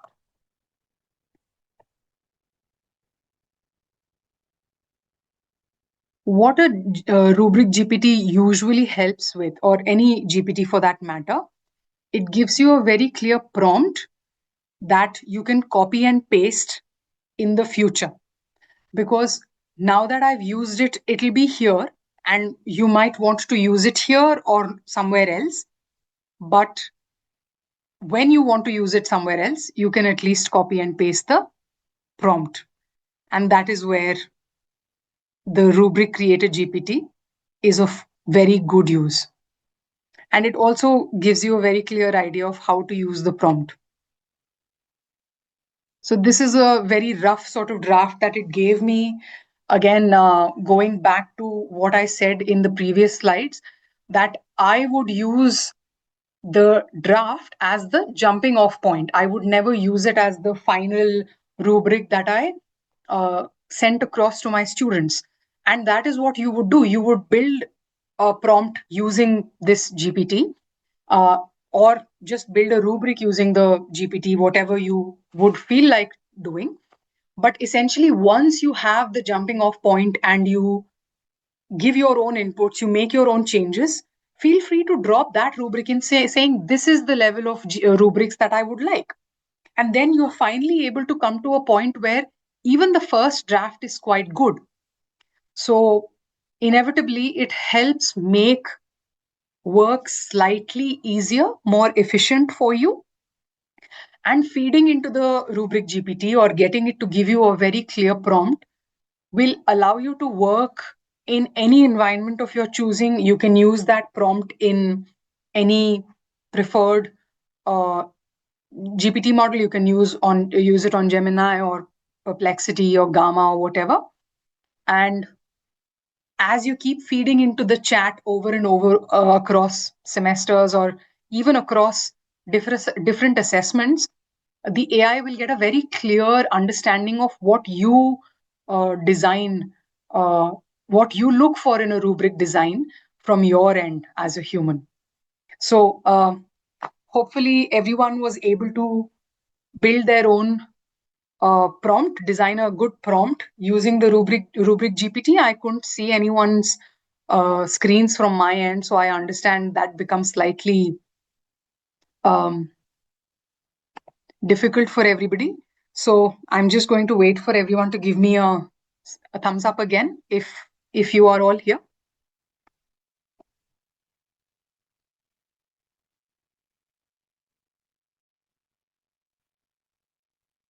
Okay, thank you, sir.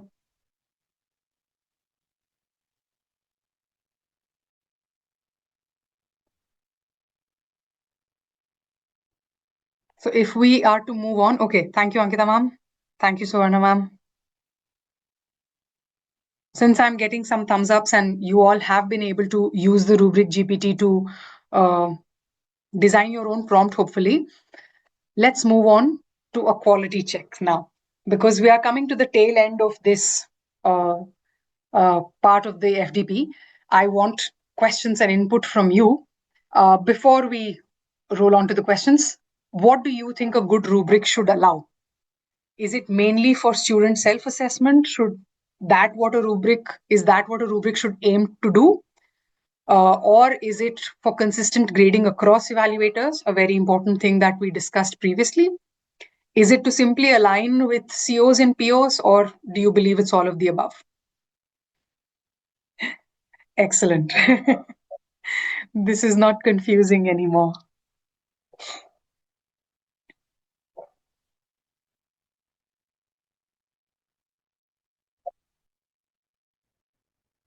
All of the above, yes.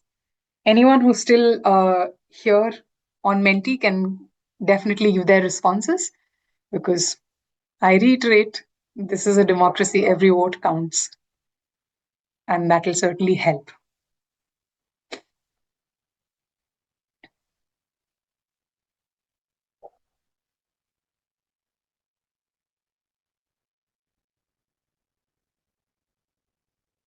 Excellent.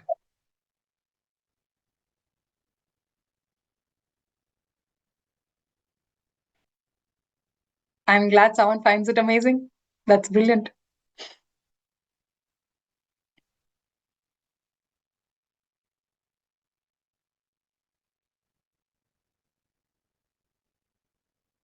If we hit about 20 responses, because that was on average, the number of people that were responding.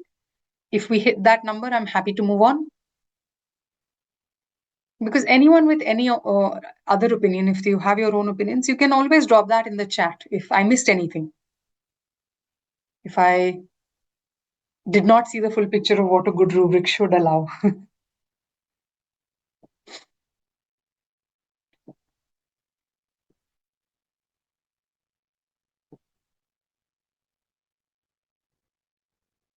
Okay, we're stalling around 9 now, so not sure if a lot of people have just left the meeting.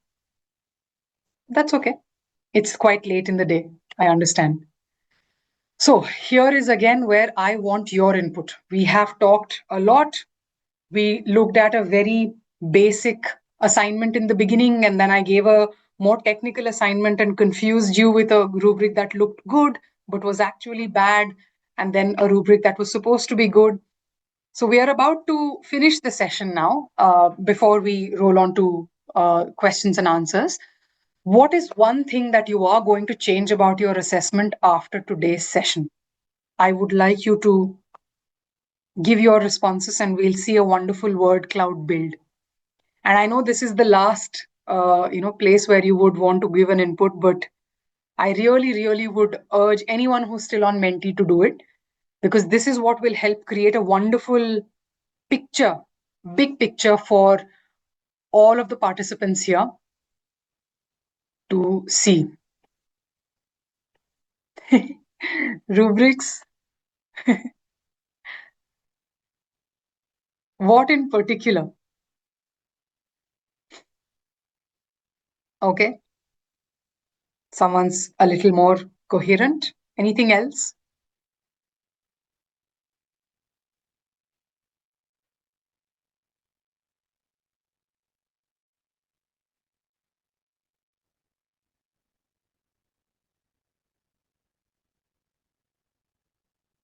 Yes, the same person can also give multiple responses if you would like, but it would be wonderful if many of you responded, whoever is still on the Menti with us.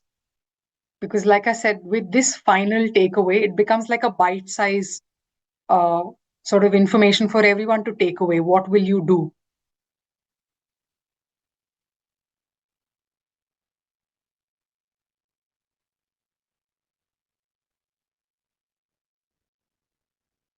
Okay, let's look at perspective of assessment, effective assessment, and rubrics, and some emojis. Uh, use of rubrics for everybody. Frequency. Okay, I'm not sure of what frequency means. Hopefully, frequency of how you use rubrics. Good rubrics. Okay. Clear alignment. Yeah.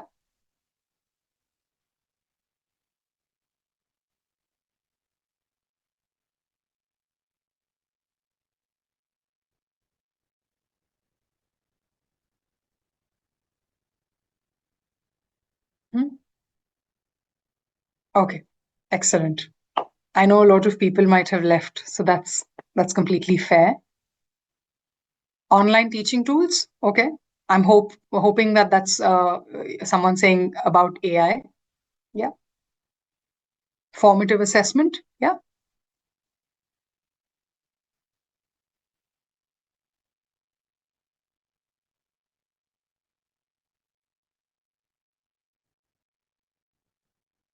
Hmm. Micro Padlet Quizlet. Okay.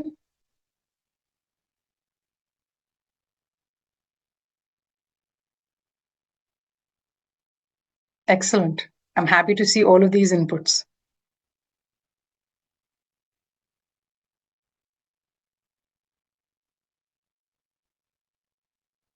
Bulletin boards. Yeah. I'm glad to see so many of you all have used so many different platforms across this FDP, because that really goes to show that, we have to embrace technology rather than turn our backs to it.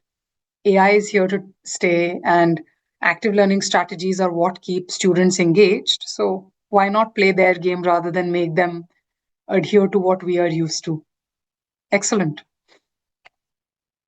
So thank you all for your time and your patience with today's session. I know hands-on in an online mode is not always very, very easy or very, very fun, technically speaking. It's not very interesting to look at the person who's running the session definitely typing away most of the time. But I hope you all enjoyed the session and you had fun.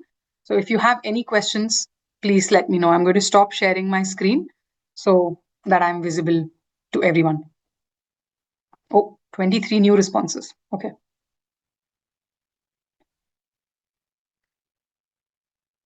Mm-hmm. Participants, if you have any doubt or any question, please write in chat box.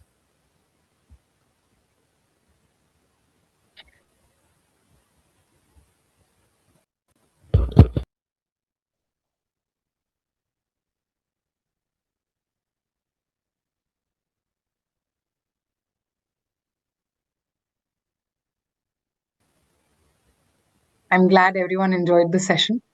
Hopefully, you're able to walk away with the concrete idea of how to develop rubrics quite easily, without too much stress on your minds, especially if you were to even think of a rough draft with AI. And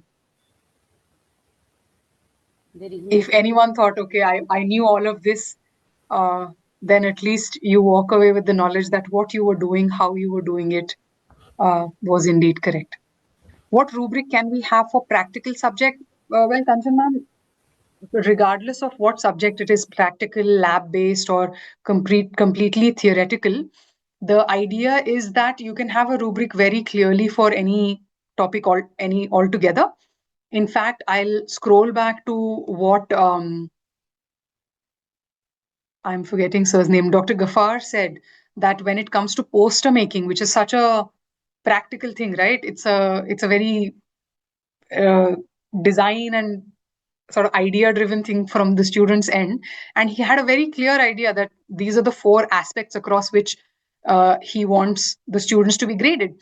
So when you have a practical subject, what practical aspects are you looking at? Are you looking at health and safety? Because that is something that you need to be thinking of, because I'm immediately taken back to my chemistry lab back in high school. We had to wear socks and shoes. We could not be wearing slippers in the, or sandals in the laboratory. We had to be wearing a lab coat. We had to be wearing protective eye gear. So that becomes one aspect of looking at the rubrics.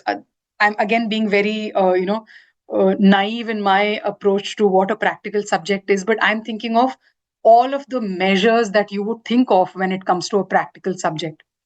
uh, I know I've not been very, very clear, but if you could give me a better understanding of what practical subject you teach, ma'am. Pankaj sir said relationship between rubric and pedagogy. So pedagogy is just a fancy word for the approach or the technique one uses when teaching children. And the same word changes slightly when we're teaching adults. It becomes andragogy, but essentially pedagogy is used universally. Rubric and pedagogy is very interlinked, because when we talk about pedagogy, or at least I talk about pedagogy, I talk about active learning strategies and making the students come on the same sort of platform with teachers when we talk about what we expect from the students in terms of what they are going to walk away with, what they are going to learn. That is what I mean when I say pedagogy or active learning. We make the outcomes very clear, and rubrics help do that very, very effectively. Rubrics help build a measurable, a clear, and unambiguous communication device that lets other faculty members know how you are grading or marking the student, and lets them know as well, oh, this is what you missed out on. That is why uh, you are not graded completely, which is sort of brings in the pedagogy and the rubric. This is what you learned, so show me how you do it, right? Lab based, network based. Yes, ma'am. Sonali, ma'am, no. So you were not the one who said practical subject. Sonali, ma'am, lab based, network based, is that the same sort of practical subject you are talking about? Because in essence, you would have a very clear understanding of what uh, those rubrics would have within them, more so than me.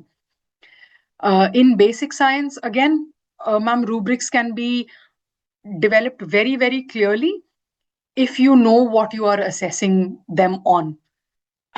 Why I'm not saying, not giving you any concrete words, is because I don't want for you to say, okay, that's not the correct answer.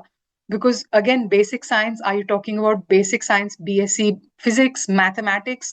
I don't know what you're looking at. So that becomes a little difficult for me to answer in solid, concrete terms. How to eliminate subjectivity in designing rubrics? Um, Tehseen, ma'am, if I'm not wrong, is asking. So, one of the things about rubrics is it is always going to have subjectivity, regardless of who is making it. Even if I develop a very good prompt that is universally well liked, the moment the critical lens comes in from the faculty's end, there is always going to be subjectivity. Parameters can differ from teacher to teacher for the same subject. That is fine. And this is where we need to understand what you work as within a university? Do you have a program lead? Do you have a cluster head? Because then in that case, if one head defines the parameters and then faculty are allowed to give their own, fill in the blanks for the rubrics on their end, that would reduce subjectivity at a university level, right? But at the end of the day, ma'am, subjectivity and rubrics go hand in hand. The only thing is how clear you are in defining the parameters you are measuring, right? Because if we go back to my slides, you saw that the rubric was quite subjective no matter what. But the moment your parameters are defined, circuit design accuracy, analytical rigor, things like that, the things that you require students to know no matter what, then the parameters help at least solidify one sort of solid base. How to fix rubrics when we use activity based? Again, sir, depends on, or ma'am, I'm not sure. Depends on what activity you are using. Because is it group work? Again, then in group work, you can say, off the top of my head, I would say, are all the students in the group are allowed to provide their inputs or not?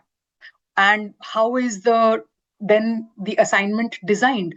So, ma'am, rubrics can be sometimes just 3 parameters wide as well. We all saw examples of rubrics on my mentee slides that had 5 or 6 parameters. That need not always be the case. But the moment you put this in the AI prompt, at least you will have a jumping off space. That's the only reason I brought AI into the session today, to let everybody know that rubrics are going to be subjective no matter what, but you will have a rough first draft ready. And the moment you put your, expert, put your expert input into the rubric design, you'll be able to skill it up a little bit better.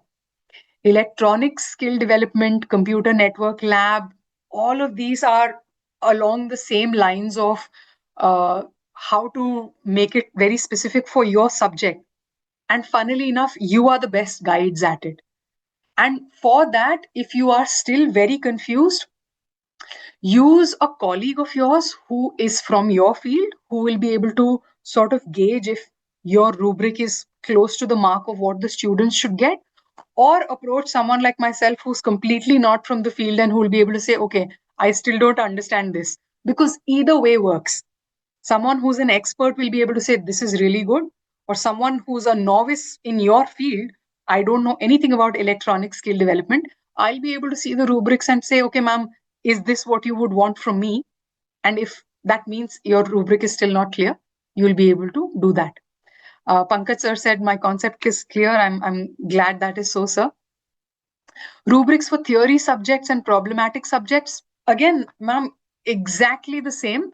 The moment you are able to define what parameters you have, or even let AI define it, and then give it an input from your end of, this is what I look for in a rubric on my end. When it's a completely theoretical subject, I want them to have good subject knowledge, be able to communicate it well, or be able to do the calculations perfectly. You can give those sort of guides to AI for it to give you a bouncing off place for how to design a rubric. Tessin says many thanks. Thank you, Tessin ma'am. I'm happy with you that you are happy with my response. If anyone has any other questions, or I'm sorry if I did not answer anyone's question correctly, because again, let me be uh, very honest and repetitive again, that I'm not very technical at all. I'm a very clinical person, so I have technicality there.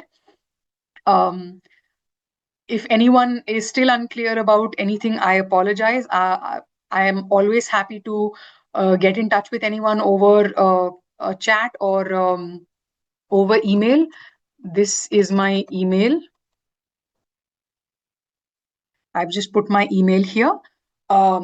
If anyone is interested in continuing the conversation or asking any more questions, or I know we have 10 more minutes, but it is the end of the day. It is getting dark where I am. I'm glad for those of you who stayed back, that you enjoyed the session.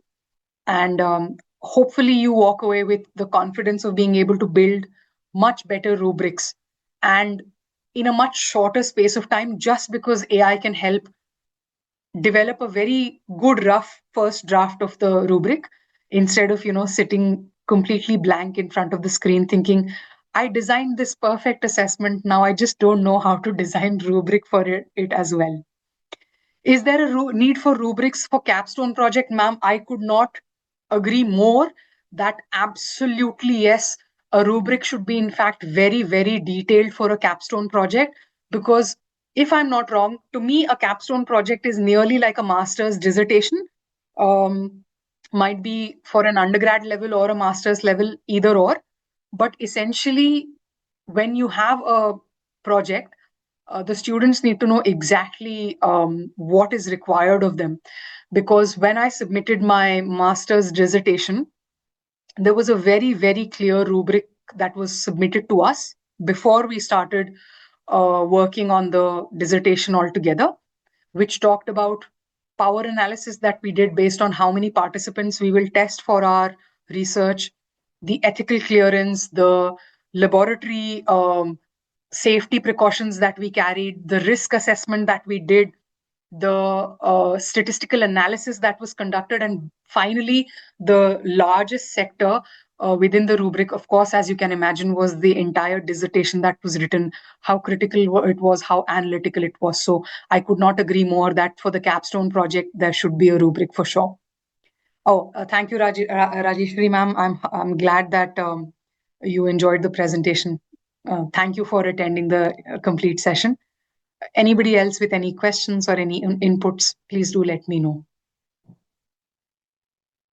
And hopefully, with my explanation of what was demanded of us for my master's dissertation, it gives a few people who were asking about project-based, lab-based, experiment-based things an understanding of the sort of rubric that we were given as a student. Yes, Geeta ma'am.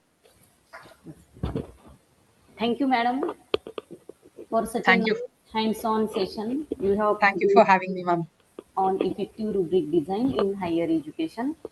You have very well explained what is rubric and conducted whole session very nicely.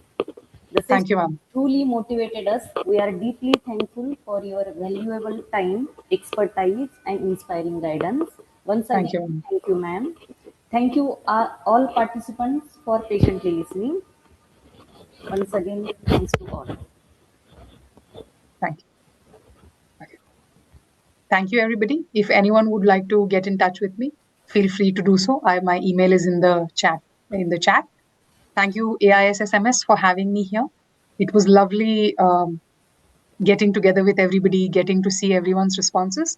And Geeta ma'am, I will share the presentation with Nitin sir and the rest of the team very shortly. Once I share it with Nitin sir will be able to disseminate it to everybody.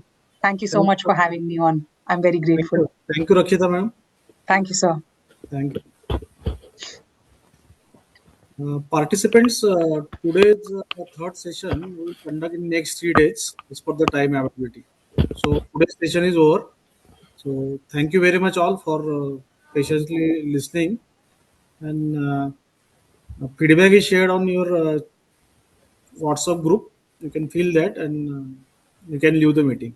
Thank you, Rakshita madam. Thank you, sir. Thank you. I will See you. share your recording tomorrow. Video Sure, sir. record. And I will share my presentation with you right now. Okay. Thank you. Sure. Thank you, sir. Bye. Bye. Bye, everybody. Nice to meet everybody. Thank you.